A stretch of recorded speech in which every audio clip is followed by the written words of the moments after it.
अस्सलाम वालेकुम dear students, class 9 computer science lecture number 3 unit number 1. In this lecture we will learn about test data, difference between algorithm and flowchart, importance of testing, verification and validation, identification and correction of errors. In this lecture we will learn about test data briefly.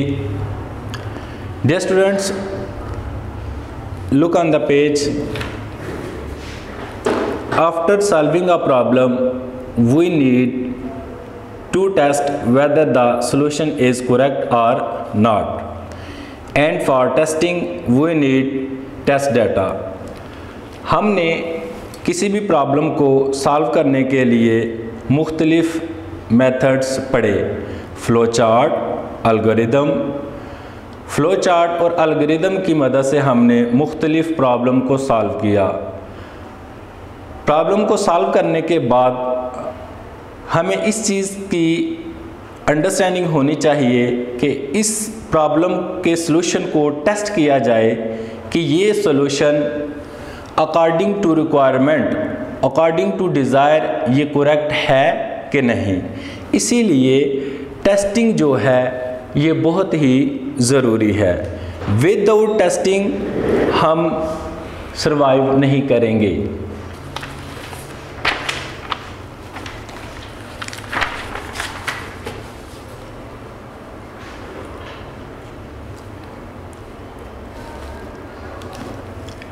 In article 1.4.1 importance of testing, testing की importance के बारे में बात करते हैं। Testing is essential to point out the defects and errors made during finding a solution to some problem, and also इसको समझने के लिए हम एक एग्जाम्पल देखते हैं। सपोज करें a car is delivered to a customer after testing. Upon launching a new car it is usually tested with a robot driver who hits the car with the wall. Car को deliver करने से पहले इसकी testing की जाती है। इसकी मुख्तलिफ रीज़न होती हैं। उसके फंक्शन को चेक किया जाता है कि कोई फंक्शन इसका डैमेज तो नहीं, वो प्रॉपरली वर्क कर रहा है कि नहीं। जैसा कि आपने देखा रोबोट ड्राइवर जो है वो कार को वॉल के साथ हिट करता है, जिसके बाद ये टेस्ट किया जाता है उसके फंक्शन प्रॉपरली वर्क कर रहे हैं कि नहीं। टेस्टिंग के बाद कार की डिलीवरी दी जाती है। It is used to test whether the air bags and other security systems are functioning or not. ये कार के मुख्तलिफ फंक्शंस हैं जिनको चेक किया जाता है कि ये प्रॉपरली वर्क कर रहे हैं कि नहीं कर रहे। This test can help to make a car safe, so testing helps to improve quality. इस तरीके से टेस्ट करने से हमारी कार जो होगी वो सेफ होगी। अगर उसमें किसी किस्म का कोई फंक्शन फेल होगा तो हम उसको रिकवर कर सकते हैं, उस पर प्रॉपर वर्क कर सकते हैं। अगर सॉल्यूशन निकालने के बाद हम उसकी टेस्टिंग नहीं करते तो उसमें चांसेस हो सकते हैं कि सॉल्यूशन ठीक हो या गलत। In next article 1.4.2 types of test data. There are different types of test data. Students, अब हम डाटे की टेस्टिंग की मुख्तलिफ टाइप के बारे में जानने लगे हैं। Creation of proper and sufficient test data is one of the key activities to improve quality of solution. Each type of solution require different data. Types of test data include, मुख्तलिफ type से हम डाटे की testing करके check करते हैं। First type में देखें dear student, valid test data कि वैलिड टेस्ट डाटा क्या होता है।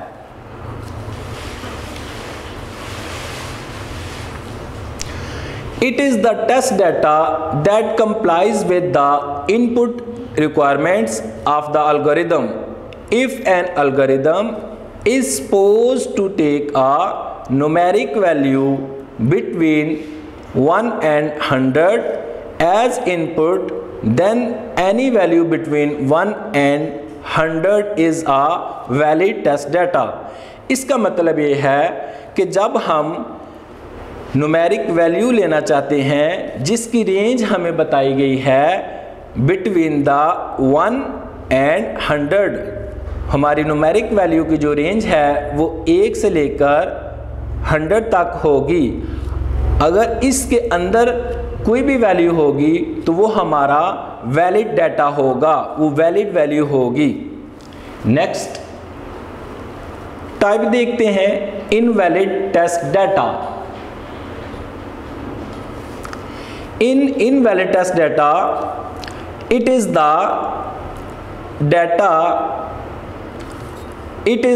data that does not comply with the input requirements of the algorithm. इसके अंदर जो आपकी रिक्वायरमेंट होती है इनपुट की, वो डाटा नहीं आपको मिलता। It is necessary to make sure that solution correctly work for invalid values, shows the relevant message notifying the user that the provided input values are improper. Next type में देखते हैं wrong data format. It is wise to check how the system reacts on entering data.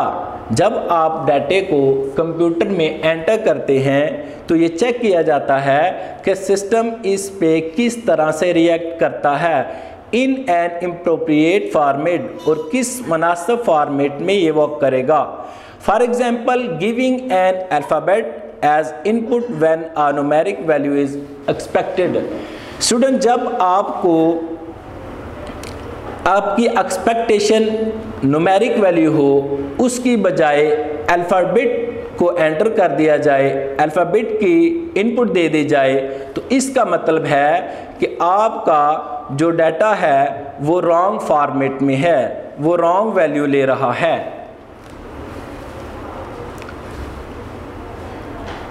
In next type, absent data. डाटे की absent पे बात करते हैं। It is also important to investigate. Investigate करना बहुत ही अहम है। That the solution still works if less number of inputs are given than expected. जितनी इनपुट दी गई हैं उन इनपुट से सॉल्यूशन कम है, तो इसका मतलब है कि एब्सेंट डाटा हो रहा है। इसकी एग्जाम्पल देखते हैं। For example, if a system asked to enter driving licence number, then everyone can not provide this information. It is important to see how the system reacts in such situation.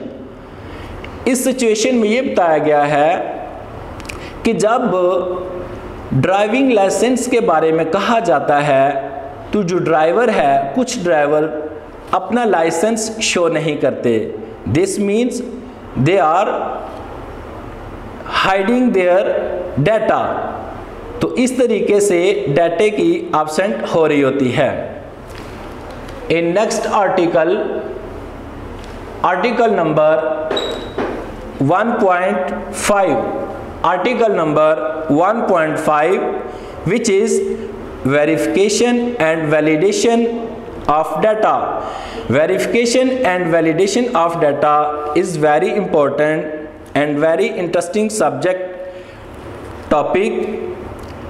Article 1.5.1 verification कि डाटे की verification क्या होती है ये देखते हैं।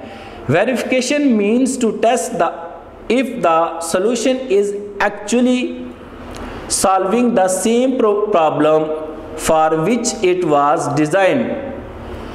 Verification में ये वेरीफाई किया जाता है कि जो सॉल्यूशन है वो उस प्रॉब्लम के अकॉर्डिंग ही वर्क कर रहा है जिसके लिए उसको डिज़ाइन किया गया है। फॉर एग्जाम्पल इसकी मिसाल हम देखते हैं। For example if you are asked to give a solution for calculating compound integer interest, then verification means to know that it is giving result for compound interest, not for the plain interest. आपसे कहा गया है कि आप compound interest का data put करें। अगर compound interest data ही put किया जाएगा, इनपुट किया जाएगा, इसका मतलब है कि आप वेरिफिकेशन कर रहे हैं कि जो रिक्वायरमेंट आपकी है वो आपको डाटा मिल रहा है। अगर कंपाउंड इंटरेस्ट ही इनपुट किया जाए तो ये वेरिफिकेशन है। अगर आपको प्लेन इंटरेस्ट मिले तो ये आउटसाइड पे चला जाएगा। इसका मतलब है कि आपका जो डाटा है वो वेरीफाई कर रहा है कि जो रिक्वायरमेंट है उसके अगेंस्ट डाटा मिला है। In next validation article 1.5.2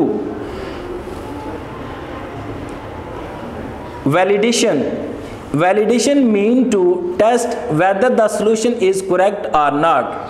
verification और वैलिडेशन में ये फ़र्क है। वेरिफिकेशन ये बताती है कि ये डाटा उस टाइप का है कि नहीं, जबकि वैलिडेशन ये बताती है कि ये जो रिज़ल्ट है, ये जो सॉल्यूशन है, ये सही है या गलत है। फॉर एग्ज़ाम्पल इसको हम एग्जाम्पल से देखते हैं। For example if you are asked to give a solution for calculating compound interest, then validation mean to know whether it is finding the correct compound interest or not. If a solution is verified, then it is validated with the help of test data as discussed in previous section. Verification में ये जाना जाएगा कि वो data compound interest के according है कि नहीं, जबकि वैलिडेशन में ये चेक किया जाएगा कि उस कंपाउंड इंटरेस्ट का आंसर करेक्ट है कि फॉल्स है। इसको मज़ीद एक मिसाल से समझते हैं। Let us assume that you go to a pizza shop and ordered a chicken pizza. You state your requirements that it should be less spicy. You also expect that it would taste good. Students, आप किसी pizza shop में जाते हैं और आप pizza के लिए order करते हैं कि आपको एक चिकन पिज़्ज़ा चाहिए, मगर वो चिकन पिज़्ज़ा कम स्पाइसी हो और टेस्ट में अच्छा हो। When the pizza arrives, you can observe that it is a chicken pizza. जब आपके सामने पिज़्ज़ा आता है या लाया जाता है, आप देखते हैं कि ये चिकन पिज़्ज़ा है। This mean you are verifying. आप उसको वेरीफाई कर रहे हैं कि ये चिकन पिज़्ज़ा है या नहीं। This is called verification. इस तरीके से आपने उस पिज़्ज़ा की वेरिफिकेशन की। Now when you eat the pizza, जब आप उस पिज़्ज़ा को खाएंगे, यू कैन चेक, फिर आप उसको चेक करेंगे वेदर या के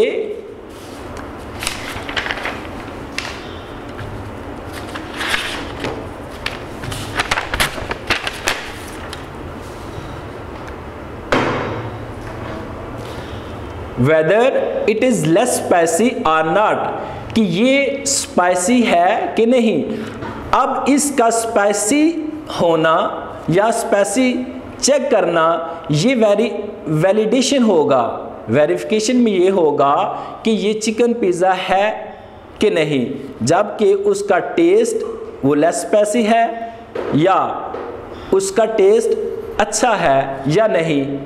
दिस इज कॉल्ड वैलिडेशन, तो ये इसकी वैलिडेशन होगी।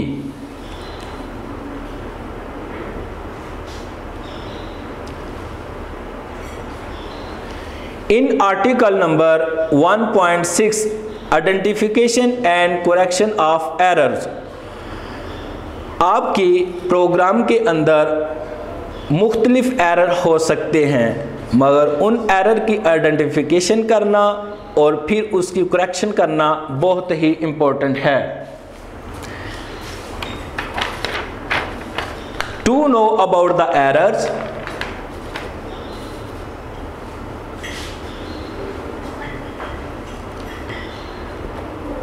Types of errors, there can be 3 types of programming errors।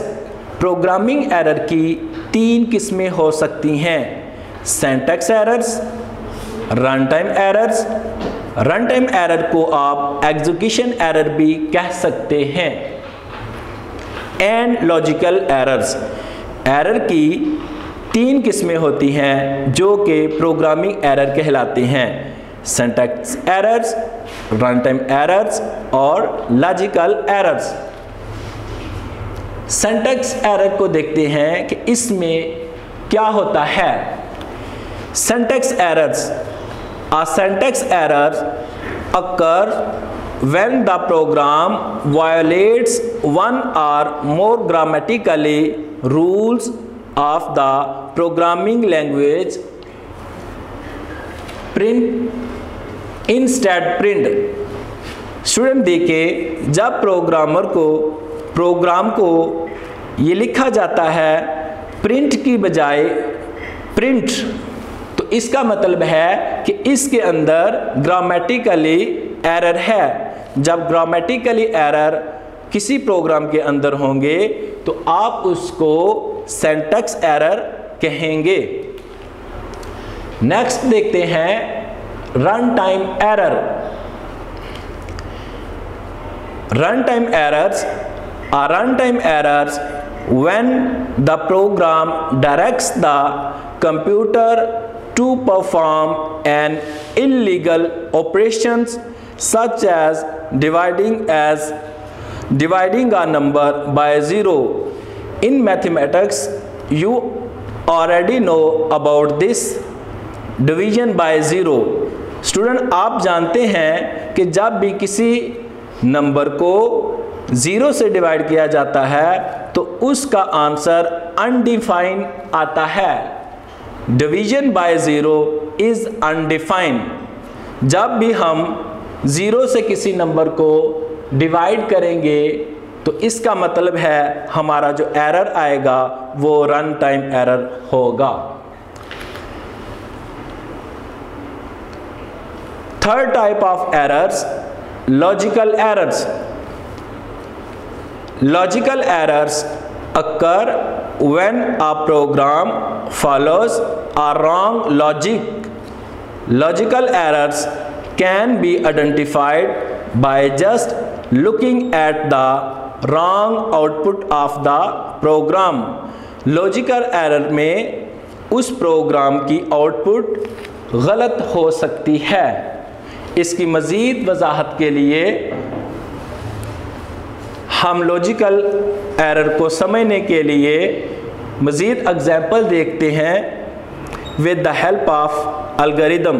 With the help of algorithm, in an algorithm is failed during verification, then it is important to identify the root cause of failure and then to correct it। Sometimes the error is logical, it means the solution is working but not giving required result।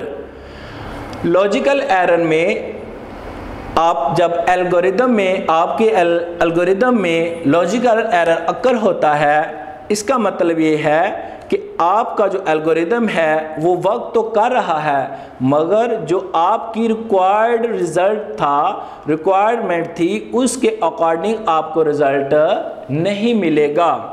इसकी एक example देखते हैं।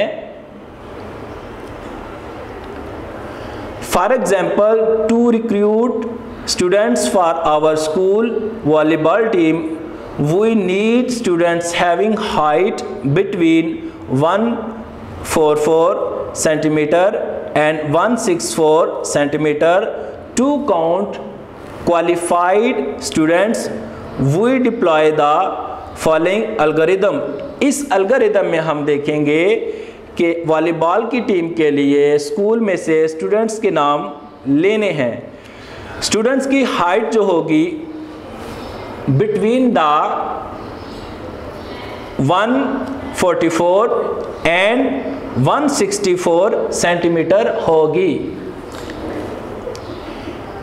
We develop the following algorithm. इस algorithm की मदद से इस problem को सॉल्व किया जा सकता है और इसमें देखा जा सकता है कि लॉजिकल एरर किस तरह वर्क करता है। Step 1 start, step 2 set count to 0, step 3 set all height to. Student, step 3 के अंदर जितनी भी हाइट आपको स्कूल में से स्टूडेंट्स की मिलेंगी, आप उनको इधर नोट कर लेंगे। हमारे इस एल्गोरिदम में जितनी भी हाइट हमें मिली हैं, हमने स्टेप 3 के अंदर उनको नोट कर लिया। Step 4 for each height in the list all height, and step 5 if height greater than 144। इधर कंपैरिजन हो रहा है, जो कि हमने रिस्ट्रिक्शन लगाई थी कि हाइट होगी between the 144 and 164 centimetre. If height greater than 144 and height less than or equal to 164 centimeter, then set count to count plus 1। Step 6 में उसका आउटपुट हमें मिल जाएगा। Step 7 stop. एल्गोरिदम स्टॉप करने के बाद आप देखें, इसको कंपेयर करें कि आपके इस एल्गोरिदम में एरर किस लाइन पर है। तो स्टूडेंट्स, इस एल्गोरिदम में लाइन नंबर स्टेप नंबर 5 में लॉजिकल एरर है। उसको कैसे रिमूव किया जा सकता है, ये देखते हैं। The above algorithm works but does not count all student. ये जो एल्गोरिदम हमने लिखा है ये काम तो करेगा, मगर जो आपकी रिक्वायरमेंट है कि आपको हाइट 144 सेंटीमीटर से लेकर 164 सेंटीमीटर के स्टूडेंट्स चाहिए, मगर इसमें 144 से जो ग्रेटर हाइट के स्टूडेंट हैं सिर्फ वही काउंट होंगे, जबकि 144 की हाइट का जो स्टूडेंट होगा वो इसमें एंटर नहीं होगा। तो लिहाजा इसमें एक एरर है जिसको लॉजिकल एरर कहा जाता है। There is a deliberate error on step 5, जो कि स्टेप 5 में मेंशन है। The symbol greater than has been use instead of greater than or equal. जी, एरर है कि हमने ग्रेटर देन आर इक्वल की बजाय जस्ट साइन ग्रेटर का यूज़ किया है। ग्रेटर का मतलब है कि इस वैल्यू से जो बड़ी वैल्यू होंगी हम सिर्फ वो ले सकते हैं, जबकि ग्रेटर देन आर इक्वल का मतलब है कि हम 144 की वैल्यू भी लेंगे और इससे बड़ी वैल्यू भी लेंगे। इन number 144, so the students having height 144 centimeter will not be counted. This is a logical error.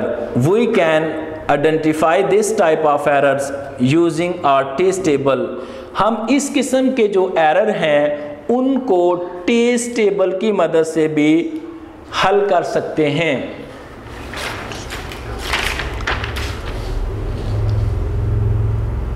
Trace table, article number 1.6.1 trace table. Trace table को भी एरर को रिमूव करने के लिए यूज किया जाता है। A trace table is a technique use to test algorithms. Trace table में एल्गोरिदम को टेस्ट किया जाता है in order to make sure that no logical error, यहाँ तक कि आपको यकीन हो जाए कि इसके अंदर, इस एल्गोरिदम के अंदर किसी किस्म का भी एरर मौजूद नहीं। While the algorithm is being processed, जब एल्गोरिदम को आप प्रोसेस कर रहे होते हैं तो फिर ट्रेस टेबल की मदद से उस एल्गोरिदम में से आप एरर को रिमूव कर सकते हैं।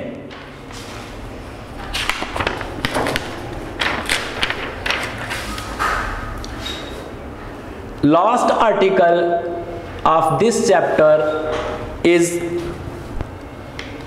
Article number 1.6.2 using invalid data for testing. Testing के लिए इनवैलिड डाटा का इस्तेमाल। Testing N algorithm using invalid data ensures that the algorithm can gracefully handle expected data input। जब आप अनएक्सपेक्टेड इनपुट डाटा को हैंडल करते हैं तो फिर आप इनवैलिड डाटा को टेस्ट कर रहे होते हैं। स्टूडेंट्स, यूनिट नंबर 1 में हमने मुख्तलिफ टॉपिक्स समझे। अब हम उन तमाम टॉपिक की समरी देखते हैं कि हमने इस चैप्टर में यूनिट नंबर 1 में क्या क्या सीखा। Summary of this unit number 1। A problem is a matter और situation need to be dealt with and overcome. हमने सबसे पहले इस चैप्टर में, इस यूनिट में प्रॉब्लम सॉल्विंग के मुख्तलिफ स्टेप के बारे में देखा कि प्रॉब्लम को सॉल्व करने के लिए हमें उस प्रॉब्लम को एनालाइज करना होता है, उसको अंडरस्टैंड करना होता है।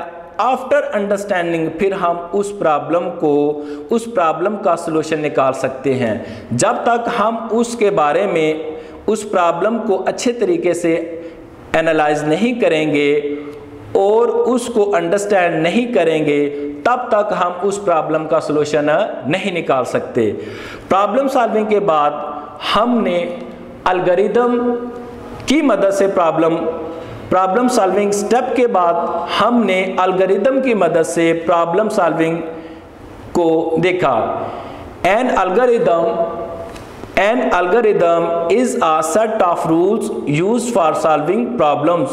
हमने algorithm की मदद से मुख्तलिफ प्रॉब्लम को सॉल्व किया और मुख्तलिफ एग्जाम्पल को हमने देखा कि किस तरीके से algorithm बड़ी से बड़ी प्रॉब्लम को सॉल्व करने में हेल्पफुल होता है।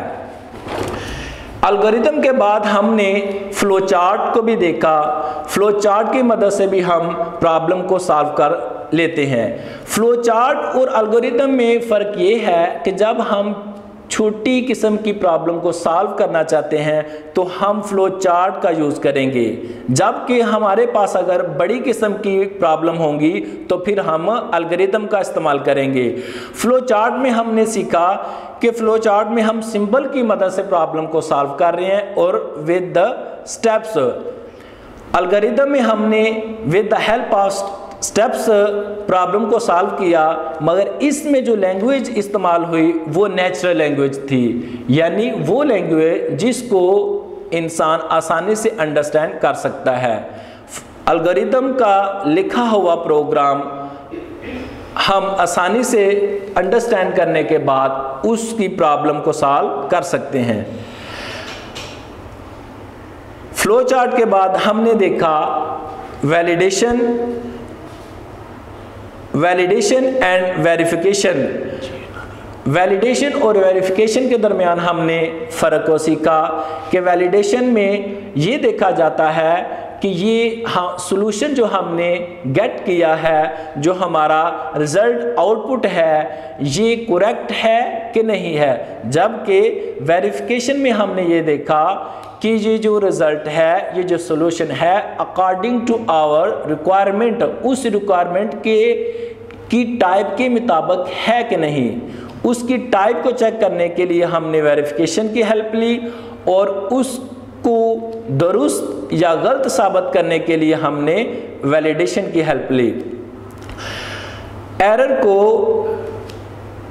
ट्रेस करने के लिए या किसी भी एल्गोरिदम में से एरर को रिमूव करने के लिए हमने ट्रेस टेबल को भी देखा। A trace table is a technique used to test algorithm। Trace table एक तकनीक मुहैया करता है जिसकी मदद से एल्गोरिदम में से आप एरर को रिमूव कर सकते हैं। ये था हमारा लेक्चर नंबर 3 और यूनिट नंबर 1। हमारा यूनिट नंबर 1 कंप्लीट हो। वीडियो पसंद आई तो लाइक करें, अपनी राय कमेंट करें। ऐसे ही मजीद वीडियोस के लिए हमारा चैनल सब्सक्राइब करें और बेल का आइकन दबाएं ताकि आपको हर वीडियो का नोटिफिकेशन मिलता रहे।